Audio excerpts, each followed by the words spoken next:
And today we're talking about copyright and commerce, and I want to turn now to John Baumgarten. And let me start, John. First of all, welcome. Thank you. And I'll read from an abbreviated list of precedent-setting cases where you've made your mark: Texaco, Kinko's, Napster. You were also the general counsel of the Copyright Office when the 1976 Act was written and passed.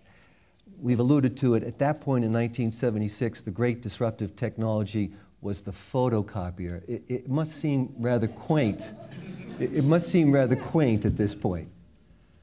I expected that response. What's a photocopier is probably what half the people in the room are wondering. We still have them. What people, and there's a few of you who remember, and I'm looking at it. Photocopying technology was a major disruption. It wasn't the first disruptive technology in copyright. It wasn't the first encounter between copyright and technology. Many people feel copyright was born in new technology, the invention of the printing press. But photocopying, together with some off-air audio recording, was perhaps the first really major disruptive user-based technology that occurred in copyright. And the hallmarks of photocopying you recognize today in digital technology. Copying became decentralized. It was done everywhere, by everyone. It was cheap, it was simple, it was easy.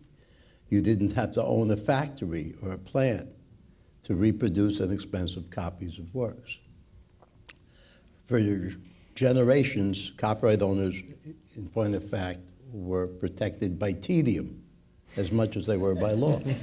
It was hard to make a copy of something. That's true. Photocopying destroyed that tedium. The photocopier became the digital photocopier. The digital photocopier became the scanner.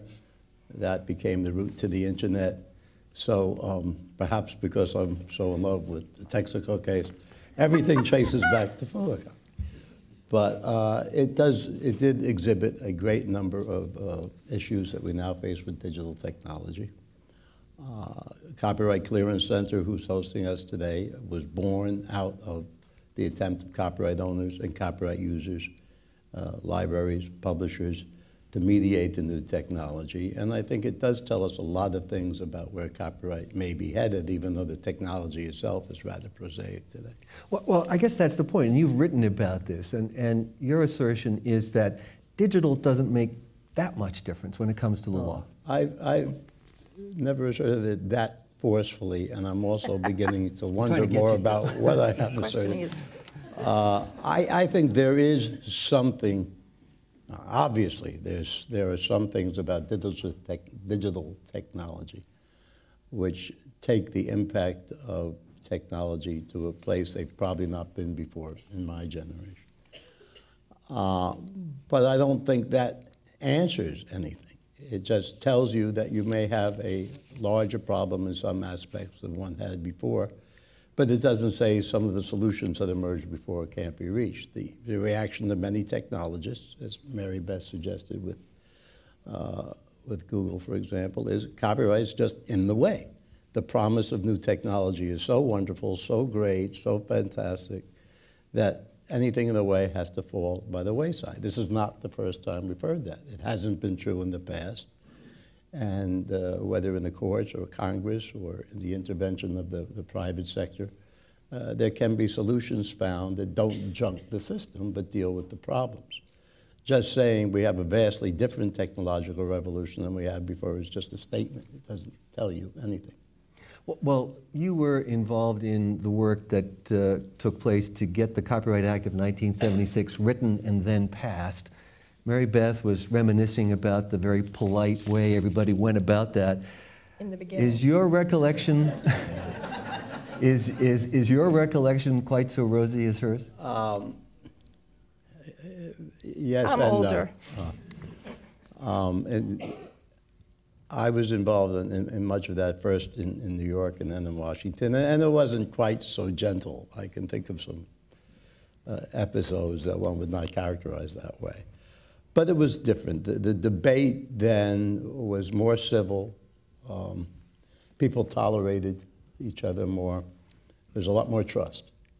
I've spent much of my career debating with librarians, which sometimes I feel, and I represented publishers for many years. Why did I spend a career arguing between publishers and librarians? It doesn't make a lot of sense. But there was a lot, it was more civil, more trustful. The debate, the public debate in the last decade or two has gotten very loud, very little trust. And I think that's what's different. But the public perception isn't always the truth. I mean, the motion picture studios and the electronics industry and the computer industry have been publicly at each other's throats for years. But behind the scenes, they sat together in a room. I represented the studios, others represented the computer industry, and others represented the consumer electronics industries. And the result of those discussions was DVD, probably the most successful electronic entertainment revolution in our lifetimes. So there are good things that happen. And if people listen to each other rather than scream at each other, there can be solutions. All right, well, let's take that further. So this notion of trust, you think, is the most important piece, and Mary Beth's nodding. We'll take that up with you in a moment. But how would you, in today's environment, in 2011, on the Hill, try to promote that sense of trust that would get us to I some can't reforms? promote it. It's for the players to promote it. But if you were, if you could wave a wand, is there some way of looking at the issues that they're just ignoring right now that would help them to get to that point? No, I don't think so. I think it's the Hill can't force, the Hill can force people to sit in a room together. They can't force them to trust each other and to stand by their word. That has to come from the participants. And if I had to wave a magic wand, I would probably wave it over other problems in society. Enough. But you are involved in something called the Copyright Principles Project, right? Yes. Which is looking seriously at all of these issues, which has issued some statements about what directions copyright reform may go. Tell us what are some of the important points there. The copyright, let me say something brief about the Principles Project because it's been widely misunderstood. The Principles Project went on for 2 or 3 years. A large, relatively large, but universally small group of people, mostly representing what copyright people call the copy left, or the low protectionist movement, but some of us representing the high protectionist movement, sat in a room periodically for a few years and did listen to each other and did trust each other, I think, and reviewed many of the major issues. And we didn't come to a lot of unequivocal agreement.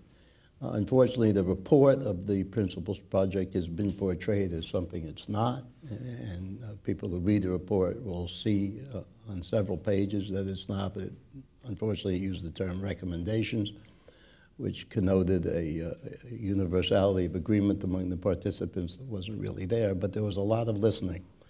And I can look at pages in the report that reflect things that would have been said differently had somebody not listened to me, or things that I would have asked to be said differently had somebody not listened, had I not listened to them. Among the major themes of the report are there is a movement towards something called reformalization of copyright. Can you define that? Copyright used to be a system in this country almost only in this country, which was immersed in formalities. You had to use a particular symbol someplace on the work. You had to register, you had to renew.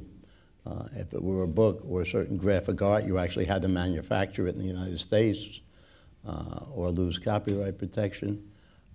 This was a so-called formalized copyright regime.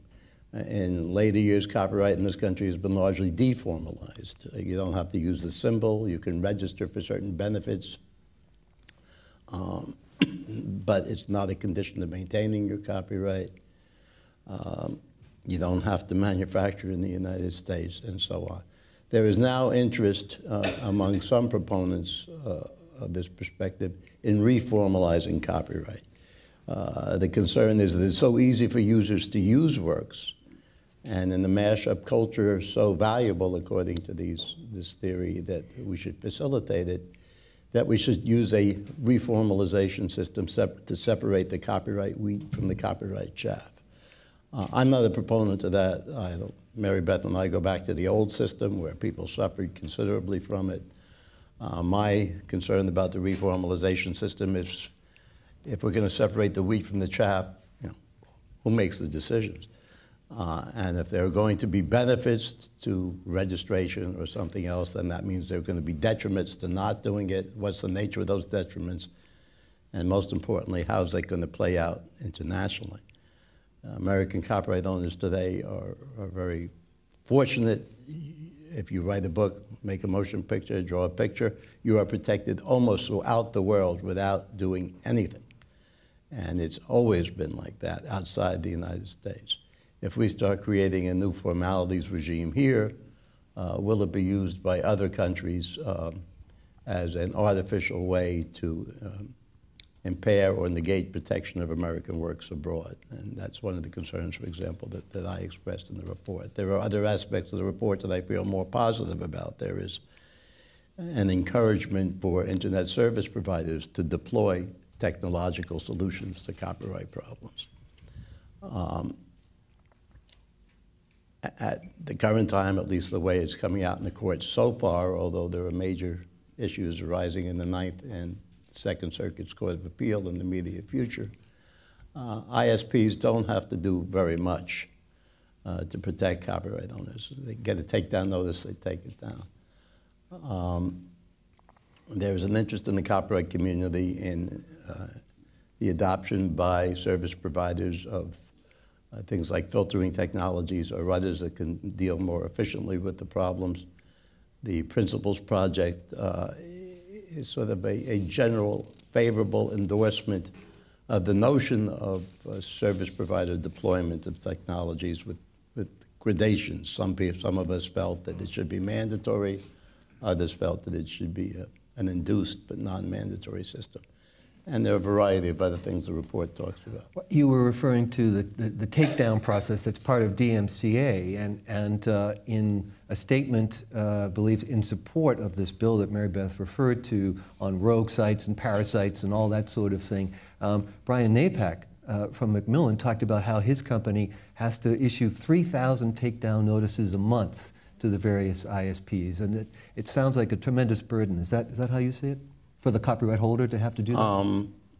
I don't have first-hand experience in implementing a plan, so I tend not to speak about things I don't have first-hand experience with, but I imagine it would be burdensome for copyright owners to do that. But I think it's important to point out that copyright owners, by and large, don't reject something just because it's burdensome. They just want something that equitably shares the burden on both sides. And in the Napster case, a lot of the judge's discussion was about how do you share these burdens. If you have a filtering technology deployed by the ISPs, somebody has to supply the information about what should be filtered out, which should be the copyright owners. If there's going to be a fingerprinting system, somebody has to supply the fingerprints. So yes, there are burdens, and there are going to be burdens continuously, and again, it's the process of reaching a balance. Right, so finally, that reform, if we ever were to get there, ought to be bidirectional in your view. Yes, yeah. Yes. I'm not sure the way things are going, we're going to get there in Congress, though. I mean, I've been fortunate in my history. We've been successful in a number of major litigations, which has affected the development of copyright law. And frankly, the courts are a more blunt way of dealing with it than Congress. But sometimes it's the only choice, and in our experience, it's worked rather well. Well, John Baumgarten, thank you very much. Thank you.